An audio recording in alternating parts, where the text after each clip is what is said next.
Hello friends, இன்றைக்கி நம்ம ரொம்ப டேஸ்டியாக நல்ல மொறுன்னு அடை எப்படி செய்கிறதுன்னு பார்க்கலாம்.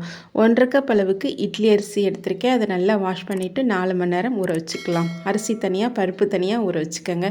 1/2 கப் துவரம்பருப்பு, 1/2 கப் கடலைப்பருப்பு, 1/4 கப் உளுந்து அது கூட சேர்த்துக்கோங்க. இப்போ அரிசி ஊறிடுச்சு. நம்ம அரிசி, காரத்துக்கு தேவையான மிளகாய், பெருங்காயம், தேவையான அளவு உப்பு, சோம்பு சேர்க்குறாந்தா இந்த ஸ்டேஜில் சேர்த்துட்டு மாவை அரைச்சி எடுத்துக்கோங்க. இப்போ பருப்பை தனியாக அரைச்சிக்கோங்க. பருப்பு கொஞ்சம் கொரன்னு அரைச்சிக்கோங்க, 1-2மா அரைச்சிட்டு அது கூட சின்ன வெங்காயம், பெரிய வெங்காயம் ரெண்டுத்தையும் கலந்து கட் பண்ணி போட்டுக்கோங்க. மாவை நல்லா மிக்ஸ் பண்ணிவிட்டு இப்போ அடுப்பில் ஒரு கல் போட்டு ஹீட் ஆனோன்னே நம்ம அடையை ஊற்றிட்டு அது கூட நடுப்புற ஒரு ஓட்டை போட்டு அதில் எண்ணெய் ஊற்றி சுற்றி எண்ணெய் ஊற்றி 2 பக்கமும் வேக வச்சு திருப்பி போட்டு எடுத்திங்கன்னா நல்லா மொறுன்னு இப்போ அடை நமக்கு ரெடி ஆகிடுச்சு.